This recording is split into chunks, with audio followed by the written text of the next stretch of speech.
sana sudah ada itu beberapa. Mereka itu di sana ada kiri kanannya itu dalam roh itu si iblis manggil-manggil begini supaya datang ke warung itu supaya setelah Tuhan menyatakan itu kepada kami nggak mau makan besar karena uang usaha pekerjaan dari pesugihan, dari penglaris, dari dukun. Kalau saudara pas anak Pentakosta tiba gilirannya di dia langsung lari keluar. Oh, rupanya gara-gara ini. Ya. Kalau Yesus saja berani menawarkan, yaitu Pak, iblis berani menawarkan berkatnya kepada Tuhan Yesus apa aja. Nggak ngerti apa-apa tentang firman. Jadilah semua ini. Di Alkitab juga berkata, saudara Kisah Para Rasul, ada di sana para petenung mendapatkan penghasilan begitu besar. Tapi itu dari si iblis, dari dukun, dari penglaris dan lain-lain, termasuk dari togel, dari hasil penipuan, dari korupsi, dari judi, dan lain-lain. Itu dari kuasa kegelapan dari si iblis. Dan saudara tahu, ternyata mereka, kita kira hanya uang saja yang mereka terima. Ternyata mesti ada tumbal. Ada tumbal. Iya. Makanya orang yang seperti dia, saya terkadang kalau lewat dari orang-orang rumah orang-orang kaya di, katakanlah, di seputaran Palembang ini, kalau saya lewat sambil berangkat kerja, pasti kalau mereka yang menggunakan rumahnya kaya, mereka ada pesugihan itu. Di sana saudaraku pasti tumbuhnya nanti ada anak-anak mereka atau anggota keluarganya. Yaitu di sana mereka jadi korban. Mereka cacat secara permanen. Ada yang mau pergi di rumahnya. Ada yang jalannya ngesot. Ada di sana saudaraku yang apa namanya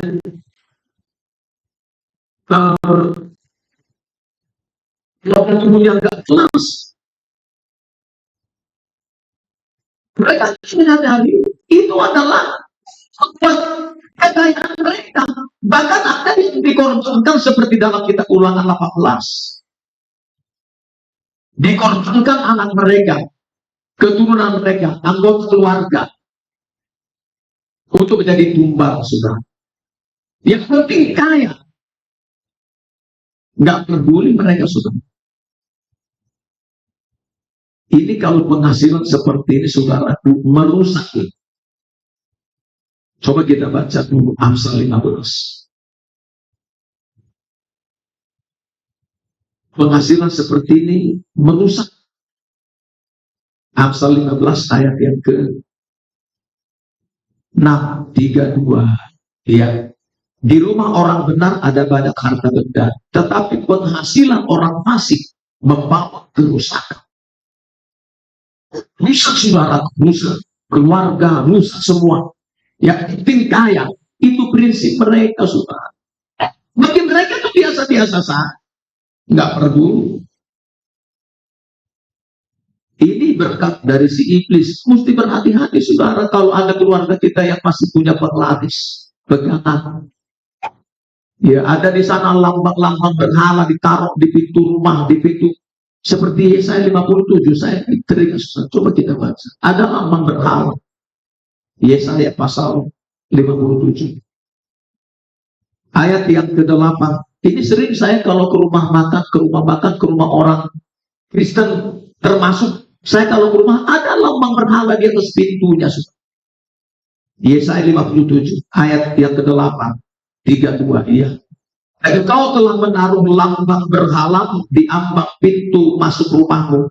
Iya, engkau telah meninggalkan aku dan menelanjangi dirimu. Engkau telah menaiki petiduranmu dan telah melebarkannya. Engkau sudah mengadakan janji dengan beberapa orang yang kau ingini untuk tidur bersama-sama mereka, dan engkau memandangi link.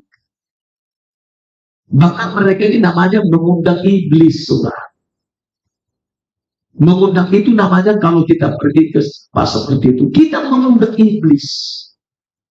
Masuk ke rumah kita, masuk ke usaha pekerjaan kita, lalu kita nanti di sana ada lambang berhala, ditaruh di atas pintu rumah, atau ditaruh di dompet, di pinggangnya, sudah. Ini jadi masalah. Satu masalah kepada kerusakan, kepada keluarga. Ya, mereka itu iblis. Tapi nanti ada seperti itu temuan waktu kami mendoakan. Dia adalah orang yang pesugihan, temuan di Pakco. Kami kunjungan. Pas mendoakan anaknya, baru kami nyanyi-nyanyi, udah berteriak-teriak itu anaknya. Kepanasan dengan yaitu pujian penyembahan yang kami panjatkan. Ini udah si bapaknya. Dia memang Kristen. Dia pesugihan. Itu saudara, dia mendoakan demi nama Tuhan Yesus, kata dia. Engkau setan keluar. Datang setan itu ngomong yang ada dalam anaknya. Loh, bukannya Bapak yang mengundang saya ke rumah ini, Pak? Kok mengusir saya? Saudara, ketika kita melakukan dosa, kita sedang mengundang iblis masuk ke dalam hidup kita, bahkan kepada rumah tangga kita. Apalagi saudara sebagai pemimpin keluarga. Berhati-hati. Jangan undang iblis datang ke rumah. Makanya saya pernah, saudaraku, di rumah seseorang, saya doa semalaman. Saya nggak tidur. Selesai ibadah, saya menginap di rumah. Saya pinjam gitar, saya nyanyi sampai pagi. Dapat kerja berdoa sampai pagi. Sampai jam 5. Dari jam 11. Tiba-tiba saya lihat di rumah ada genderuwo, saudara. Iya, oh di rumah mereka ini, tapi mereka ini mengatakan sekali anak Tuhan. Ternyata saudara seperti tempat di Sukawinata. Orang Kristen katanya tiap minggu dibuat katanya ibadah di rumahnya. Tapi rumahnya dalam terminal iblis, saudara, waktu Tuhan kasih tahu kami. Berhati-hati saudara di rumah kita. Jangan melakukan dosa. Saudara sedang mengundang iblis masuk ke dalam rumahmu. Sehingga nanti iblis itu namanya banyak ya. Ada roh pertengkaran, roh keributan, ada roh bercederaan, roh pemecah belah. Siapa itu saudara namanya? Bahkan sering suami dengan istri, anak dengan menantu, anak dengan orang tua, dengan ibu tua, ribut saudara di sana. Di sana saudara anggota keluarga, hidup mereka tidak takut akan Tuhan. Mereka di sana selalu berkata, mereka tidak menyadari, mereka sudah tahu iblis masuk ke rumahnya saudara. Hati-hati di perjalanan. Kalau iblis sudah masuk ke rumah kita, maka dia akan berkuasa atas hidup rumah tangga kita. Maka dia akan mengendalikan pekerjaan kita, mengendalikan keuangan kita, mengendalikan usaha kita, mengendalikan rumah tangga kita, mengendalikan anak kita, mengendalikan perjalanan kita, mengendalikan pikiran kita. Jangan serahkan hidupmu kepada dosa, saudara. Saudara sedang menyerahkan hidupmu kepada iblis. Berhati-hati. Dikit-dikit nanti suami istri mulai ngomong, kita bercerai. Mulai datang roh perceraian, roh jahat itu sih. Berhati-hati saudara. Ini pertama, membawa kepada kerusakan. Itu berkat dari si iblis. Kalau berkat umum, ada berkat umum saudara. Coba kita baca di dalam Injil Matius Berkat umum itu apa?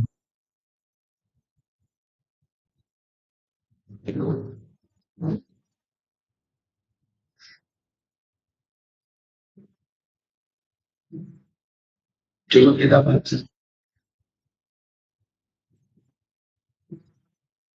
Ayat yang ke-45. Matius 5 ayat 45. Maaf sudah. Matius 5 ayat 45. 32 iya.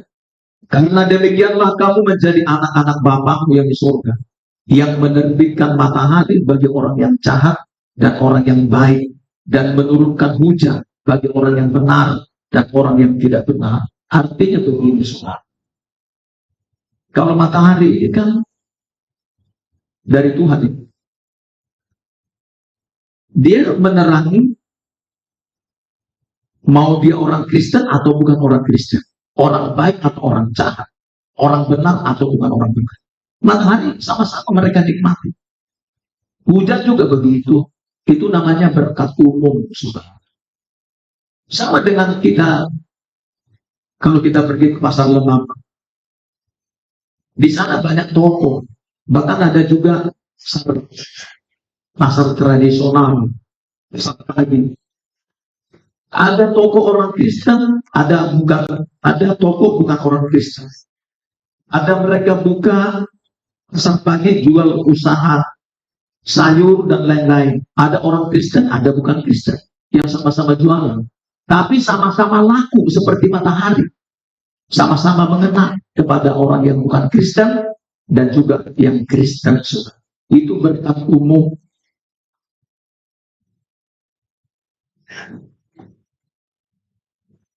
Nah kalau umum seperti ini, saudara, ya, kalau mereka ini tidak di dalam Tuhan, ini akan membawa susah payah. Coba tadi kembali dulu saudara Amsal 5, Amsal 10 tadi. Berkat Tuhanlah yang menjadikan kaya, susah payah tidak akan. Berkat umum ini saudara berhati-hati. Ini bisa saudaraku kalau tidak paham kita ya. Ini bisa membawa susah payah, saudara. Kesusahan. Kalau kita nggak tahu takut, meskipun kita Kristen, kalau Pak firman, kan sekarang kan orang hanya beragama saja. Yang penting Bapak Kristen, maka otomatis katanya anak Kristen, nggak seperti itu firman. Nah, kita saudara, yaitu apa yang membawa kepada kesusahan ini? Kristen yang seperti apa yang datang kalau kita dapat berkat yang umum ini baik untuk orang jahat maupun orang baik-baik. Nah kita baca saudara. Yang pertama Pengkhotbah pasal 5.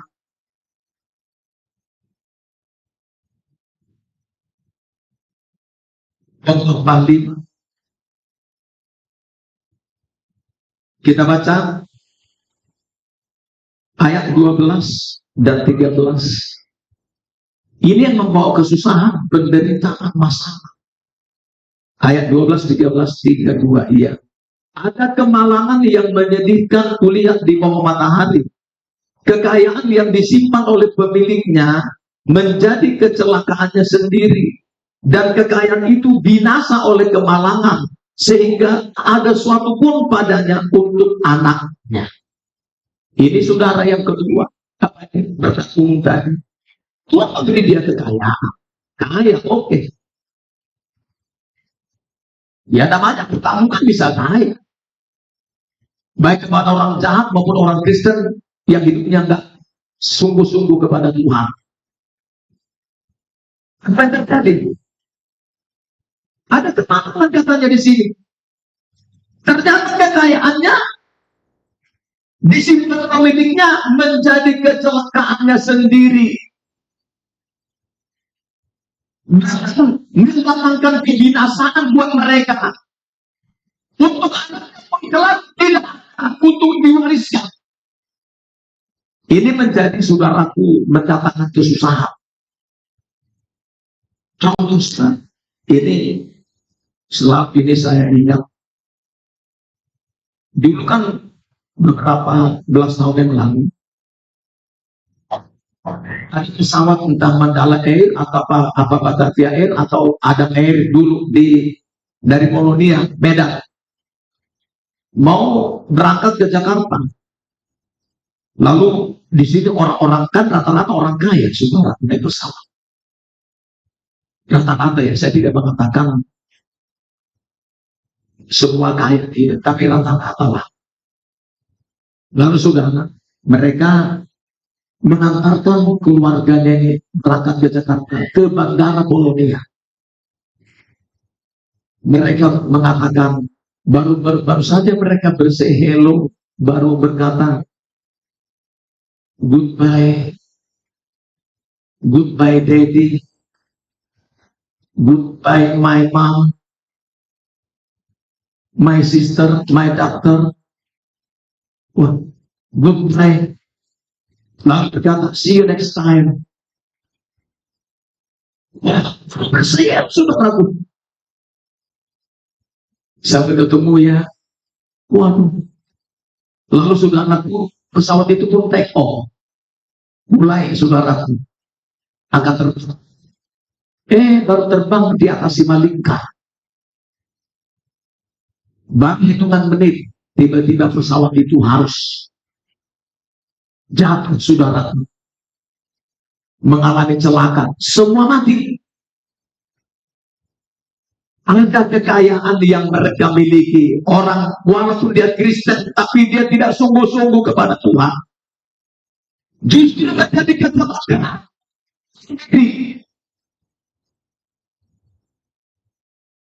Berbahaya kan? Tempo hari saya pernah diberitahu dari Bandar Lampung. Ada keluarga pendeta, tapi pendeta ini pendeta yang tidak bertobat. Tidak tahu tentang lahir batin. Lalu mereka berencana nanti hari kematian Yesus, berangkat ke kampung sudah untuk ziarah, untuk nanti pagi-pagi subuh-subuh dikira mereka seperti Yesus bangkit, mereka pergi ke kuburan sudah. Kesana masih ngetren gitu ya. Banyak orang yang coba ini hari Jumat Agung atau hari Minggu karena mereka ziarah. Wah, ini udah salah. Apa ini sudah? Mereka kira nanti bangkit barangkali dari kuburan itu keluarganya. Salah itu sebenarnya. Mereka bangkit ini keluarga pendeta seisi rumah. Mereka mau mobil hijab.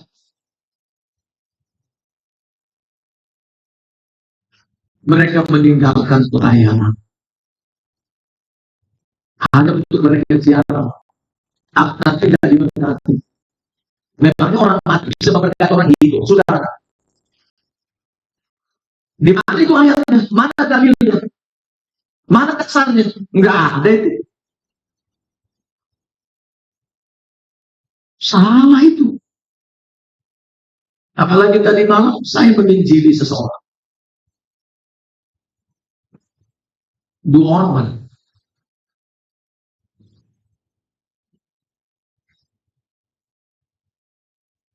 Rupanya dia gandeng Tuhan, gandeng juga ini. Apa itu? Orang kita, dia mampu misalnya. Orang kita, Tionghoa. Terus kami Pak menghormati leluhur. Laki hidupnya aja Pak menghormati. Saya bilang, menghormati leluhur nggak seperti itu Pak. Bapak menggandeng Tuhan Yesus, gandeng juga pengajaran turun-temurun. Nggak benar itu. Kalau orang sudah mati, nggak bisa lagi hidup, Pak. Nggak ada lagi bagian mereka di bawah matahari ini. Kata Khotbah pasal yang ke-9 ayat 5 dan 6. Nggak seperti itu menghormati Tuhan. Yang kita bisa lakukan seperti Lukas 11. Bersihkan kuburan dari rumput-rumput. Kalau misalnya merek atau nggak ada lagi, ganti. Supaya nggak terus-menerus ke sana membersihkan. Semen aja sekalian. Kasih pagar supaya nggak diinjak-injak kerbau. Udah cukup seperti itu. Jangan minta di sana bawa sesembahanmu apa, nggak seperti itu maksudnya. Masih ngotot aja nih.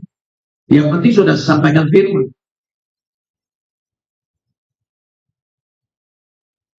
Lalu saudaraku pas di tengah jalan si pendeta itu, mobilnya saudaraku mereka mengalami kecelakaan. Wah, mengerikan, mati semua. Jangan main-main saudaraku meninggalkan Tuhan. Kalau dalam kitab 2 Tawarik pasal 15 berkata, kalau kita meninggalkan Tuhan, Tuhan akan meninggalkan kita. Bahkan kita tidak ada jaminan keselamatan. Nggak ada dia Tuhan nggak tanggung jawab di perjalanan kita. Iya. Jangan meninggalkan Tuhan, saudara. Ini umum, saudara.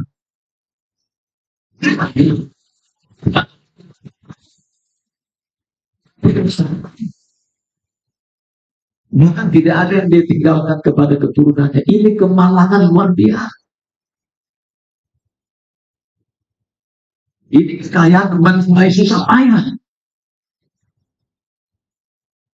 Selanjutnya saudara, aku coba kita baca yang menambah susah payah berkat ini. Khotbah 6 ayat 1 dan 2. Kita baca. Khotbah 6 ayat 1 dan 2, 3, 2. Iya. Ada suatu kemalangan yang telah kulihat di bawah matahari yang sangat menekan manusia. Orang yang dikaruniai Allah kekayaan, harta benda dan kemuliaan, sehingga ia tak kekurangan suatu pun yang diingininya. Tetapi orang itu tidak dikaruniai kuasa oleh Allah untuk menikmatinya. Inilah kesia-siaan dan penderitaan yang pahit. Ini beda lagi nih. Dia kaya, tapi nggak bisa dia nikmati, saudara. Ini dulu di Bandar Lampung ada yang dia punya SPBU di mana-mana, kaya. Tapi kalau datang ke rumahnya, dia nggak bisa menikmati kekayaannya, saudara. Dia hanya bisa menikmati makan tahu, tempe, terbatas. Nanti kolesterol, nanti apa? Dia juga sedang mengalami sakit, sehingga nggak bisa makan apa-apa. Sehingga apa yang dimasak dibawa, bukan dia yang menikmati.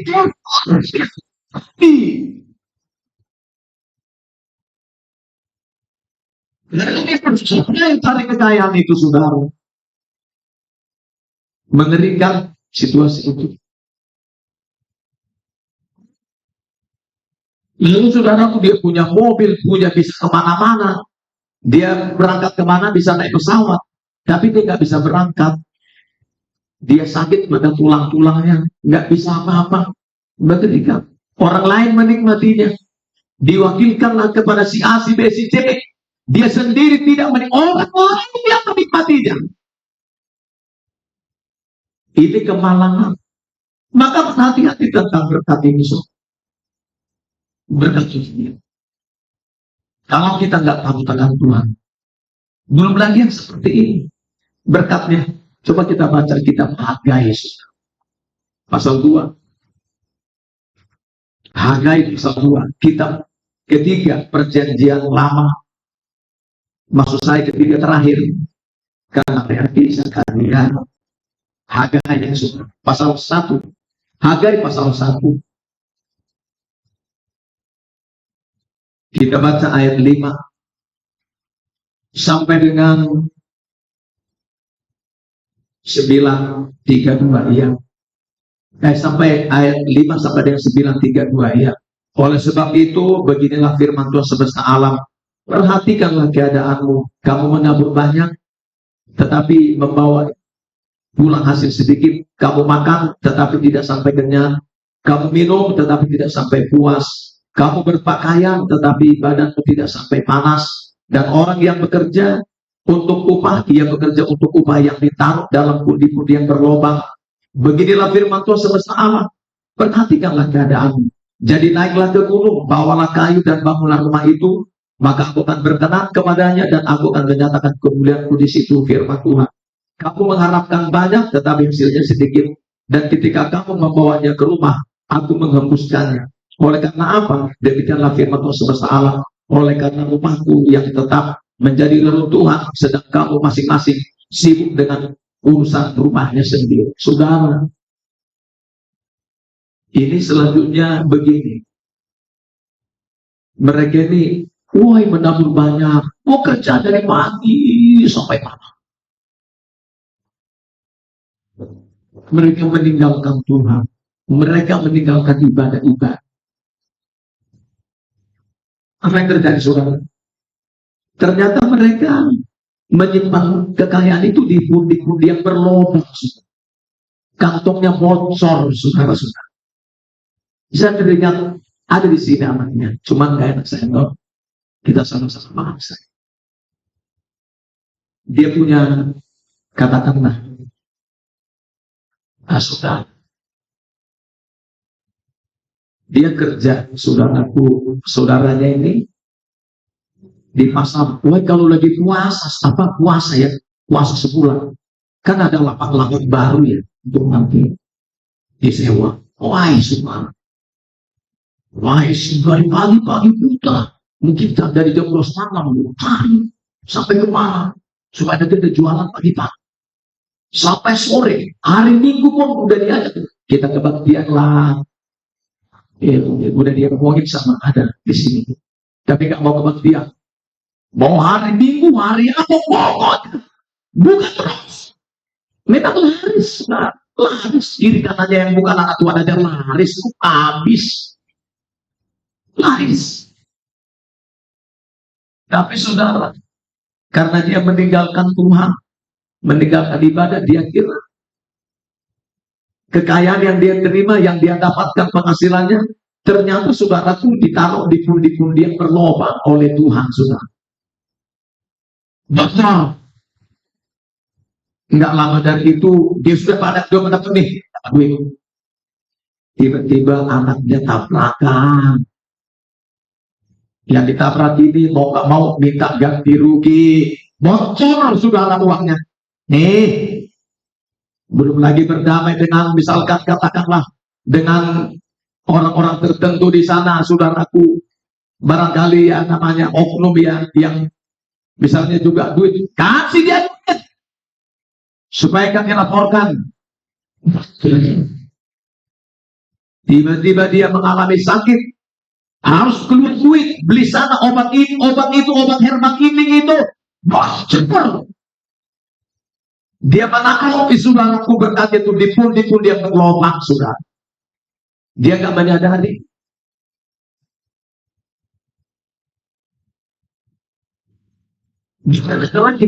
Apalagi Tuhan menghembuskan di tengah jalan. Contoh, dia mungkin hasilnya banyak, oke. Pas pulang di tengah jalan Tuhan hembuskan sebelum sampai ke rumah. Maaf ya, jangan tersinggung. Ditaruh oleh si iblis lah di pikirannya, beli rokok,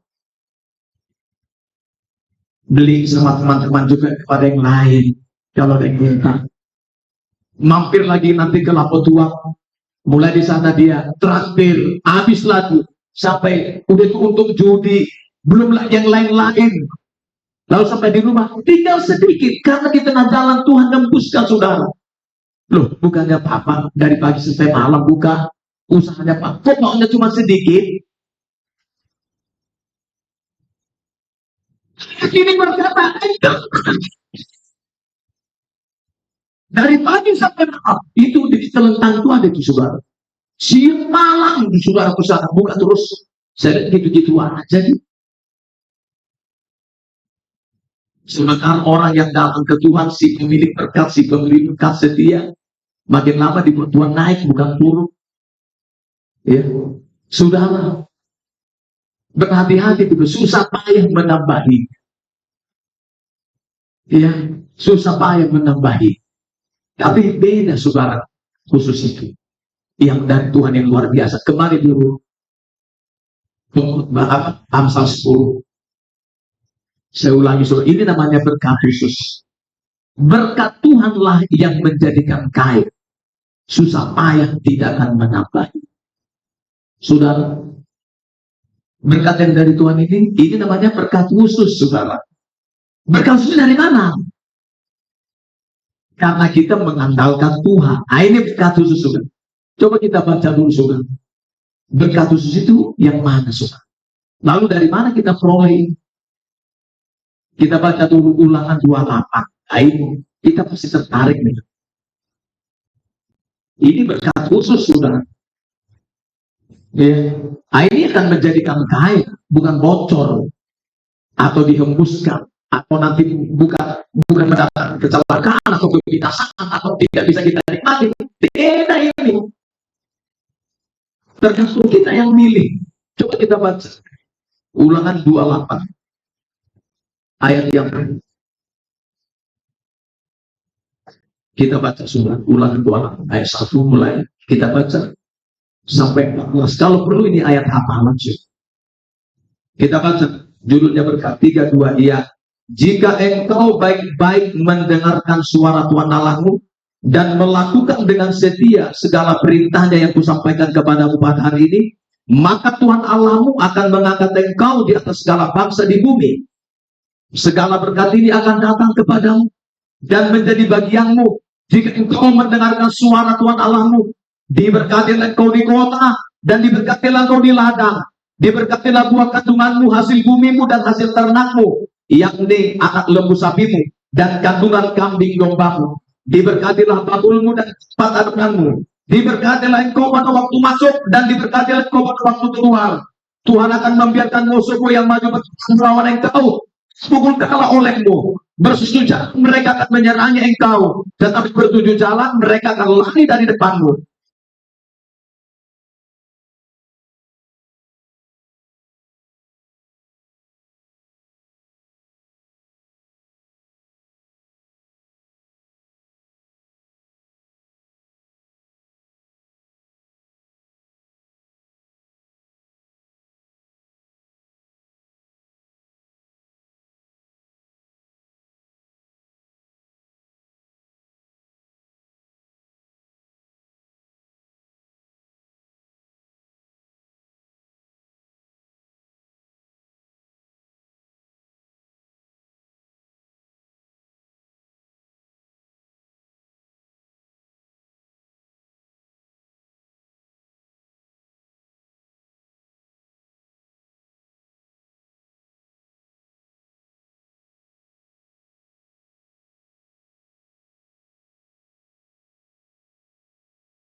dengan setia. Kata yang satu, jika engkau baik mendengarkan suara Tuhan Allahmu dan melakukan dengan setia segala perintahnya itu sampaikan kepada orang ini, maka dalam segala bangsa di bumi, segala ini akan datang, akan datang kepadamu.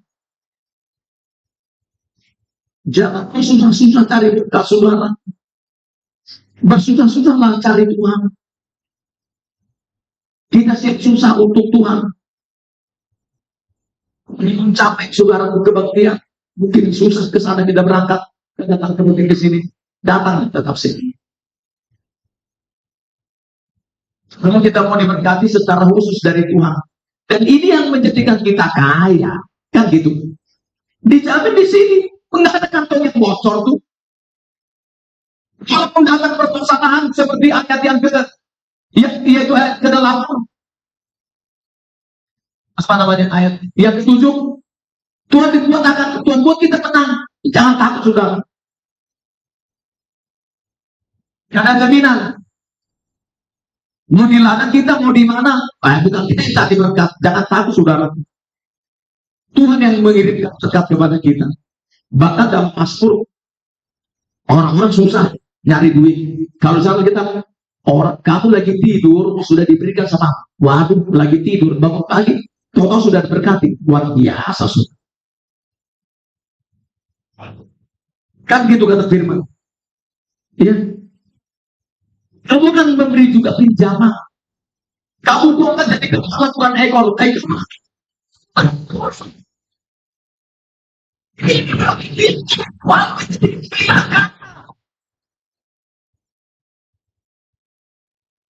Tapi sebenarnya kayak di sini kan kalau Tuhan Yesus mengatakan dalam Yohanes 10:10, aku datang memberi kamu hidup dan mempunyainya dalam segala kelimpahan. Kelimpahan sana itu sinonim dengan yaitu kekayaan. Tapi kaya di sana jangan salah, saudara. Kita kaya dulu secara rohani, baru menyusul yang jasmani. Contoh, cari dahulu kerajaan Allah dan kebenarannya. Itu kan. Baru sampai minum kita baru. Itu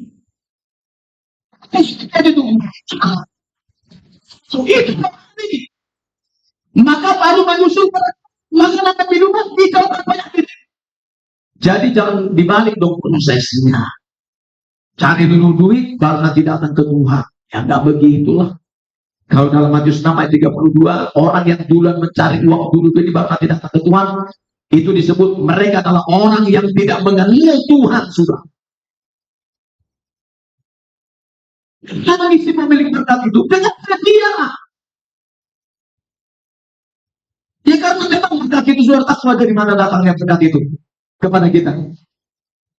Dari mana? Coba kita baca. Mazmur 20, sudah. Supaya kita jangan menganggap remeh, saudaraku, perjalanan kita ikut Tuhan. Kadang-kadang bagi kita biasa-biasa saja ibadah ini bisa. Jangan. Coba kita baca Mazmur 20. Ayat 2 sampai dengan 5. Ayat 2 sampai 5, 3-2-nya.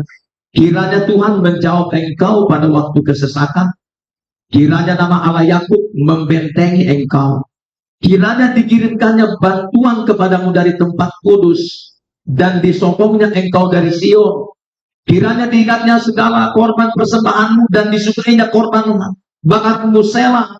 Kiranya diberikannya kepada apa yang kau kehendaki, dan dijadikannya berhasil apa yang kau rancangkan. Saudara, apa maksudnya di sini? Dari mana katanya dikirim, saudara, berkat ini? Bantuan-bantuan kita sokongan ini dari tempat kudus, dari Sion. Ibrani 12 berkata Sion di sini adalah dari surga. Tempat kudus di sini adalah rumah Tuhan.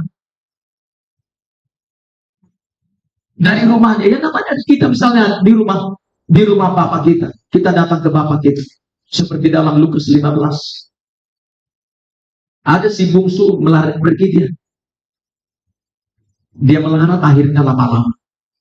Dia ingat, di rumah Bapakku banyak sekali hamba-hamba. Aku ini anaknya sebetulnya. Di rumah Bapakku semuanya lengkap, melimpah. Saudara, di rumah Bapak Seperti kita kebaktian, kita datang ke rumah Tuhan, ke rumah Bapa. Lewat inilah kita, saudaraku, lewat ibadah, datang kita ke rumah Bapa, kita akan diberkati. Kata ini, dikirimkannya bantuan kepadamu dari tempat kudus, dan disinilah itu dari Sion. Inilah alasannya, saudaraku, kenapa kita kebaktian ke rumah Bapa. Seperti di rumah Bapa, kalau kita datang ke rumah Bapa kita, pasti dia, saudaraku, tolong kita. Yang sama, saudara. Ini alasannya kenapa kita kebaktian. Jadi saudara tahu tempat kudus di surga tidak hanya begini secara jasmani dan masalah, saudara pun juga. Ada di sini jemaat ya juga saya bilang, ada beberapa di sini jemaat yang punya untuk penglihatan. Jadi waktu udah 10 malam begini.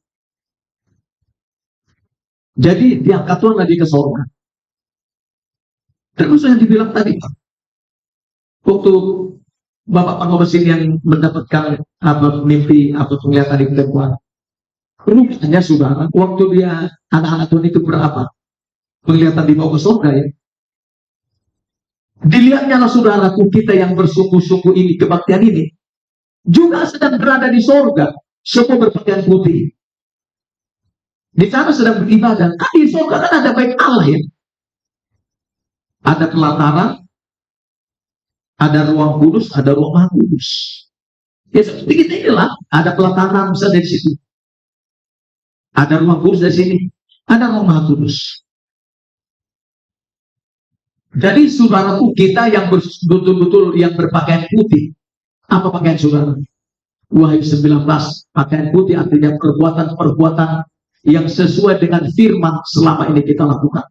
Yang berpakaian putih, tidaklah di sana tidak nyala saya, tidak ada teman-teman yang betul-betul menjaga hidupnya kudus. Ada di sana, sedang beribadah. Ada ibadah secara fisik, makanya saudara itu dinamakan ibadah oleh roh. Kata kita Filipi pasal 3 ayat 2. Jadi waktu kita begini, kita tahu secara lahirnya begini saja, tidak. Dan kita saudaraku yang betul-betul menjadi hidup kudus, berada di tempat kudus. Lalu di situ kita berkata, dikirimlah, diberilah kepada kita berkat-berkat itu. Makanya dibilang, kalau kamu beribadah, aku memberkatimu. Jadi waktu ibadah itu kita diberkati. Waktu kita beribadah, kita yaitu memberikan Ulangan 28 tadi, ayat 1 sampai dengan 14. Di situ kita diberkati. Makanya misalnya seperti saya sekarang ini, kalau dalam roh nanti, suatu saat nanti mengadakan tangan begini kepada saudara, terakhir, makanya jangan buru-buru pulang. Kadang-kadang saya pernah dulu ya, namanya belum paham ya.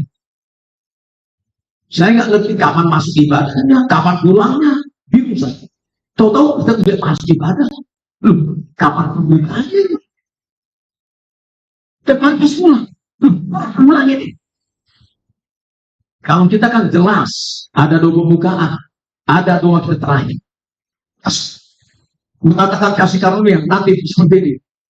Di sana saudaraku dari surga, diturunkanlah berkat itu lewat saya. Lalu bagi kalau kepada surga. Ini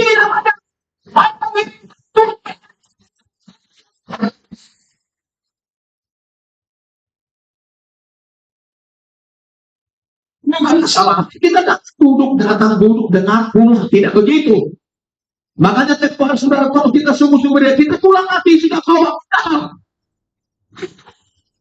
Begitu kita pulang ke rumah kita, dan berkat itu sesat rohani, dan dia akan mewujudkan itu sesat dengan mengganti urusan kita.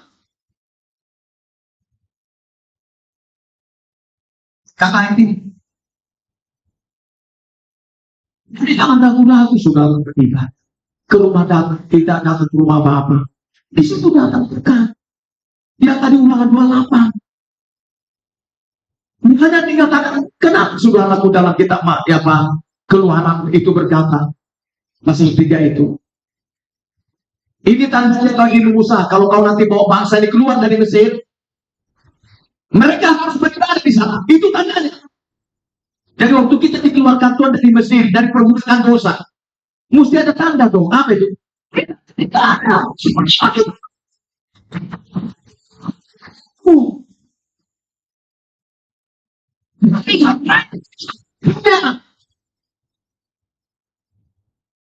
Bukan mengumpulkan itu berkatmu di kantong yang kotor. Dia akan memberi hikmat kepada pikiran kita, hati kita. Tuhan itu di dalam Tuhan.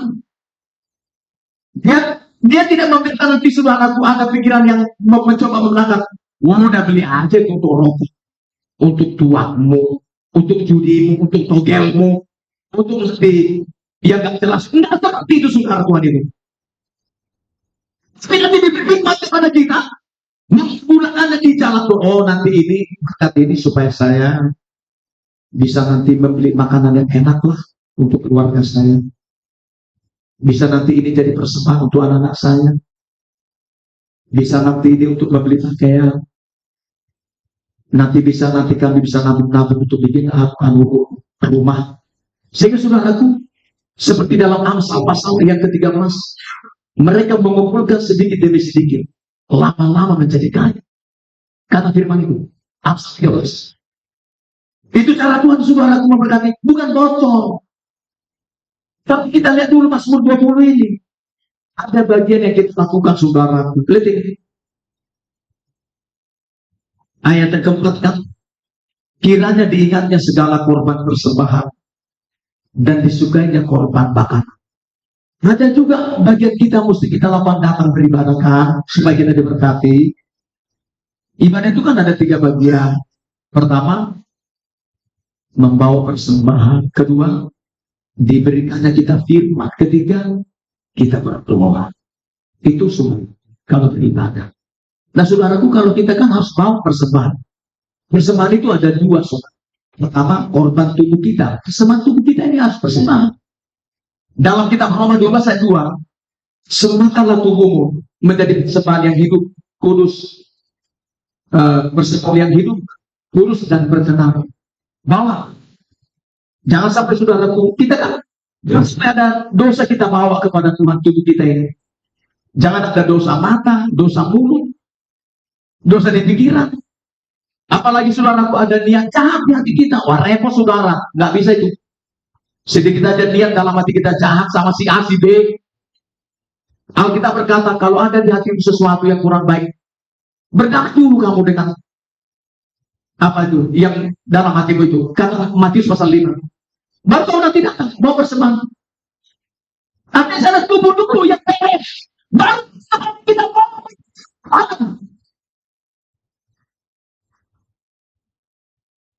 Yang kedua apa saudara? Yaitu kolekte kita. Kalau Ulangan pasal yang ke-12, kolekte kita, ucapan syukur kita, korban-korban untuk nanti hari Pentakosta, korban saudara untuk misalnya apa namanya persembahan persepuluhan, korban banyak korban. Ya, saudara juga yang datang ke bensin sini beli bensin itu persembahan untuk jangan takut saudara nanti sia-sia bensin saya beli. Tadi mungkin saudara naik gokar itu persembahan juga sama Tuhan itu. Jangan takut, hidup kita adalah persembahan. Tuhan gantikan semua itu. Enggak ada yang sia-sia kita kerjakan. Maka saudara itu belajar kita juga membawa persembahan. Kita namanya beribadah. Dan syaratan ibadah membawa persembahan dengan firman kita semua tinggalin dengan benar. Batu berkat tadi ini berkat pasti saudara. Bagian Tuhan adalah untuk memberkati kita. Ya, sehingga diingatnya semua persembahan kita. Seperti Cornelius. Tuhan mengingat persembahan Cornelius. Semuanya. Nggak ada satu pun yang tidak diingat. Sekarang panggil Petrus. Aku mau bicara lewat dia. Untukmu. Wah, luar biasa saudara. Nggak ada satu pun yang kita kerjakan ini yang tidak diingat oleh Tuhan saudara. Semua Tuhan ingat. Saudara itu. Makanya saudaraku kalau kita membawa persembahan seperti ini, disitulah kita mulai diberkati Tuhan. Nah, coba kita baca dulu Tadi kita Hagai pasal 2. Ini dua hal ini dulu saya kasih tahu sama sebelum kita berdoa. Hagai pasal 2.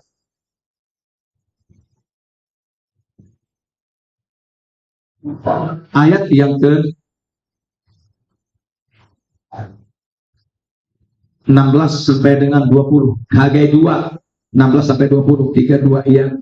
Maka sekarang perhatikanlah mulai dari hari ini dan selanjutnya, sebelum ditaruh orang batu demi batu untuk pembangunan bait Tuhan.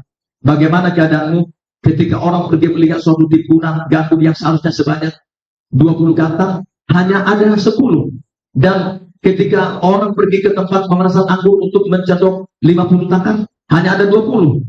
Aku telah memukul kamu dengan hama dan penyakit gandum dan segala yang dibuat tanganmu dengan hujan batu. Namun kamu tidak berbalik kepadaku, demikianlah firman Tuhan.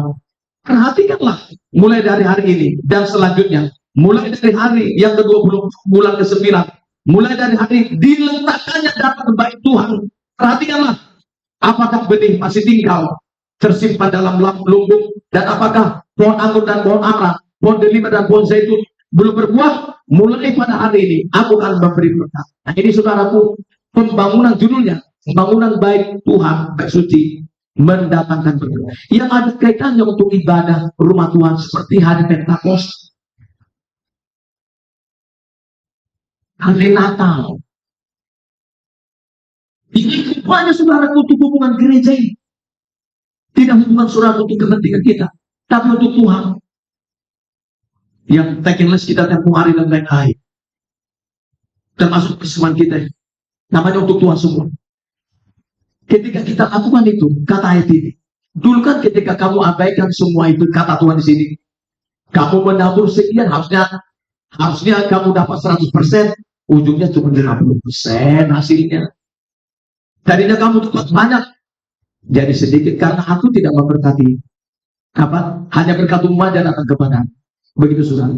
Tapi ketika hari ini kau mulai diletakkan batu ini, tidak disuruh orang Israel ambil bagian untuk membeli bahan-bahan bangunan rumah Tuhan, dengan mereka memberi persembahan mereka. Seperti kita untuk hari Pentakosta, untuk membangun, yaitu membuat gereja yang bagus, untuk saudaraku hari Natal, untuk kita pergi ke luar kota, ke semuanya kegiatan gerejawi.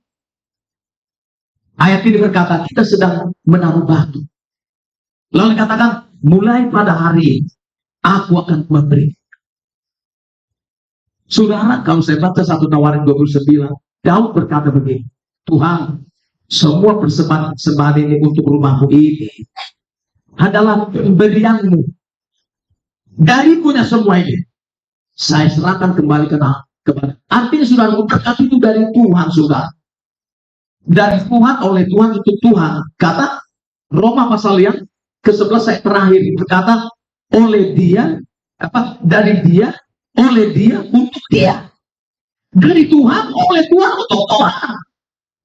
Jadi berkat yang kita terima itu dari Tuhan, saudara. Lalu kita beri apa yang menjadi bagian kita untuk kita persembahkan kepada Tuhan. Tuhan berkata, aku mengingat semua persembahan. Mulai hari ini aku akan memberkati. Aku akan memberi, makanya saudara, Tuhan yang menyediakan berkat, jangan takut. Makanya hidup kita kan hidup karena percaya. Hiduplah terus membangun iman, percaya kepada firman-Nya.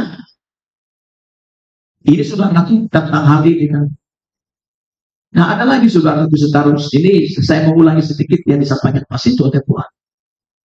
Dalam Maleakhi pasal 3, ini tadi kan, ini menahan berkat.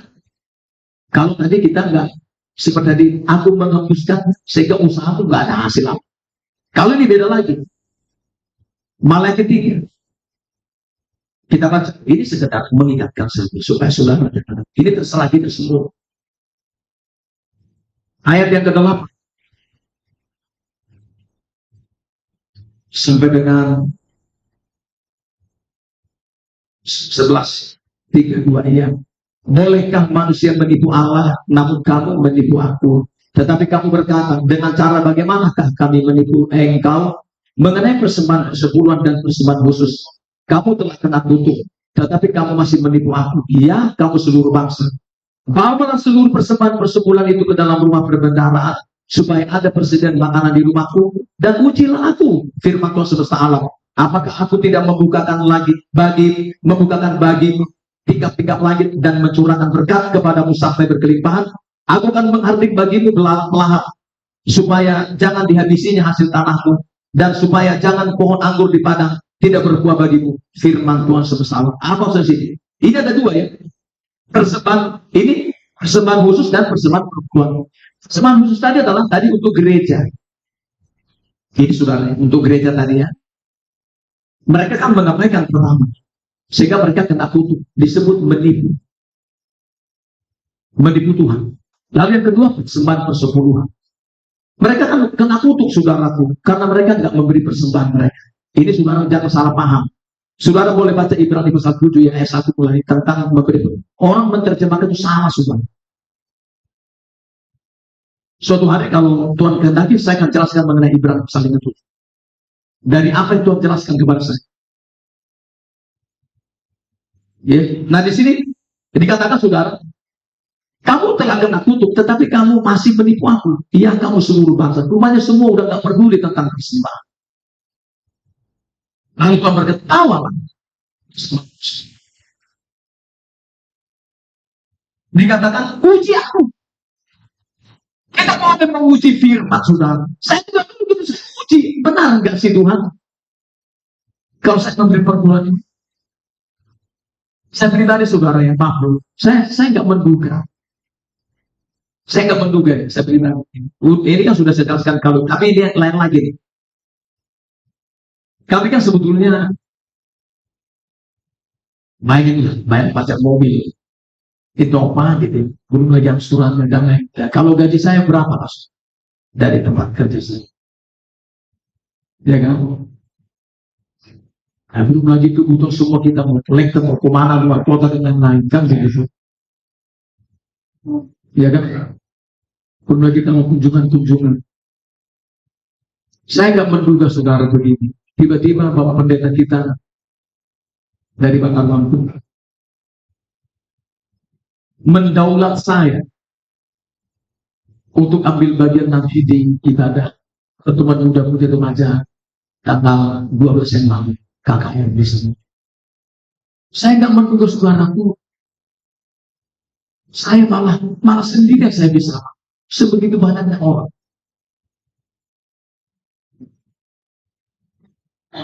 Nah saudara, itulah yang mencukupi semua. Ternyata Tuhan ini gak semua bisa bersembah. Dan dia menghardik belalang-belahan. Apa belalang-belahan saudara? Itu tadi yang merusak. Belalang itu kan ada belalang pemindai, ada perusak. Ada lagi apa? Ada apa? Belalang itu belalang pelompat, belalang pelahap, belalang perusak, belalang pemindah. Kata kita, Yoel, saudara. Kontrol yang dia Pak. Ngabisin mereka. Kita tadi mau merusakkan. Ada butuh. Wah. Ternyata Tuhan jagai saudara maaf dulu ya saya pribadi. Keuangan kami. Di tahun Tuhan lah di hati pikiran kami menggunakan uang itu di jalan-jalan Tuhan. Waduh. Jadi gak dibiarkan ada masuk di pikiran untuk mempergunakan uang itu kepada yang tidak benar. Kita Tuhan memperhitungkan uang untuk menggunakan keuangan dari berkat dia secara khusus tadi, sehingga tidak ada saudara pada yang lain, sehingga terus saudaraku menabung. Lihat sini, kita bisa menguji firman. Uji firman, contoh 6 hari kerja, hari ke-7 jangan. Uji saja, benar nggak sih? Lebih banyak hasil saya kalau satu beri perbuatan uji berkali. Tapi saudaraku dengan menggunakan iman ya, semuanya seperti Abraham beriman. Kita ini keturunan Abraham, keturunan yang diberkati Tuhan. Itu sebabnya saudara. Ini namanya berkat yang dari Tuhan. Maka saudaraku dia akan menjauhkan pelan-pelan, yaitu merusak, yang memakan habis semua, maka tidak sedikit. Bahkan tidak, itu pelan-pelan juga bisa menimbulkan penyakit gambaran kuasa kegelapan. Kata kita Lukas pasal 13, waktu ada si ibu itu mengalami sakit Sakitnya gara-gara si iblis masuk ke dalam tubuhnya, memberi penyakit ke tubuhnya. Makanya saya tidak jarang tumpang tangan kalau mendoakan orang seperti Depuari di depan. Saya pastikan dulu dia, betul nggak? Pas pulang dari kematian, di Bandar Lampung masih di gereja. Dia datang menemui saya pada jalan. Pak, begini-gini. Saya bilang, ini nggak sudah Depuari saya doakan ini. Tumpang kasus. Harus. Dia langsung tergeletak. Kita doakan. Tiba-tiba dia berbahasa. Ternyata memang tempo waktu saya mendoakan dia. Lewat video call, roh sakit sudah keluar. Dan memang yang dalam dia adalah kembali sudah apa? Dia sudah dipenuhi dengan Roh Kudus. Saudara, jangan biarkan ada iblis kita, yaitu kita undang dia melalui dosa yang kita lakukan. Waktu kita datang setiap hari, kita datang ke rumahnya. Di rumahnya kita ada surga. Kepada kita, diberkati kita, bahkan berkat yang diberikan kepada kita, dijadikan kita menjadi kaya. Dalam Amsal pasal 1 lagi firman, Amsal 13, cara Tuhan begini. Satu lagi firman, Amsal 13. Amsal 13, ayat yang ke-15. Apa? Ayat 3. Ayat 11. Amsal 13. Amsal 13 ayat 11. 32, ya. Harta yang cepat diperoleh akan berkurang. Tetapi siapa mengumpulkan sedikit demi sedikit menjadi kaya. Kita ini saudara tidak usah khawatir. Kita akan dibuat mulai kita kumpulkan. Sedikit kita mulai kaya. Bahkan hitungan saja. Musuh kita akan dijauhkan. Kita dibuat berkemenangan. Bahkan saudaraku, yaitu usaha pekerjaan kita diberkati. Buah kandungan juga apalagi ibu-ibu. Itu akan diberkati di buka Tuhan. Jangan salah tentang kandungan ini. Supaya saudara jangan salah juga. Mungkin secara dokter, ini saya beritahu, diteliti oleh dokter, didiagnosa saudara, sehat semua. Seperti teman saya sembuh. Tetapi saudara, kenapa misalnya belum dapat keturunan? Kalau seperti apa ini? Tuhan menutup. Siapa yang menutup itu? Dosa kita yang menutupinya. Ya Tuhan itu. Walaupun bagus. Jangan bilang, oh saya nggak ada masalah tubuh saya misalnya laki-laki. Ya perempuan kalau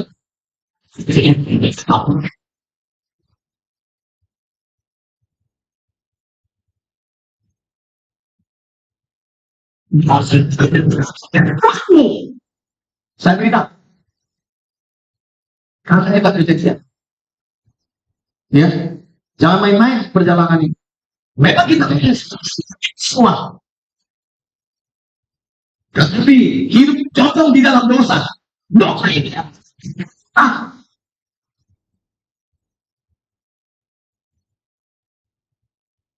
Ini Pak Kunjir ini dibilang itu istrinya nggak mungkin tuh nggak punya anak itu.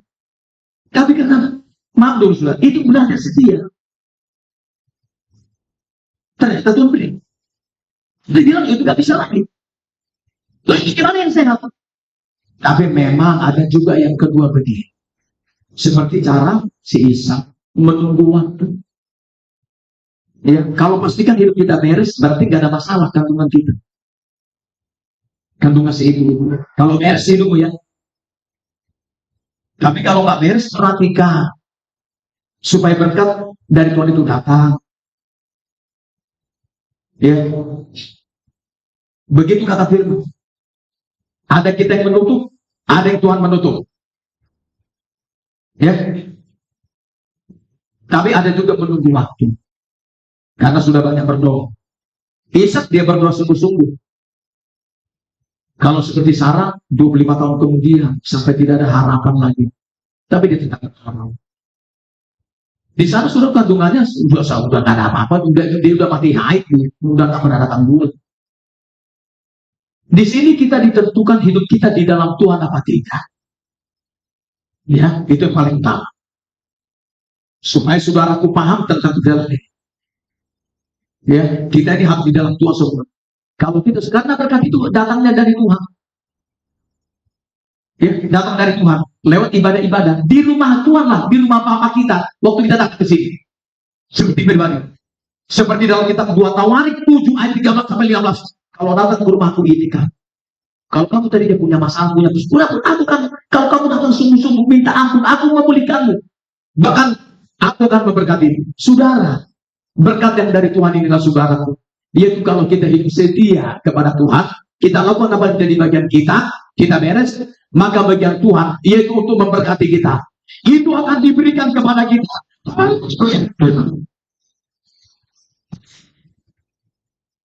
Kita semua, gitu.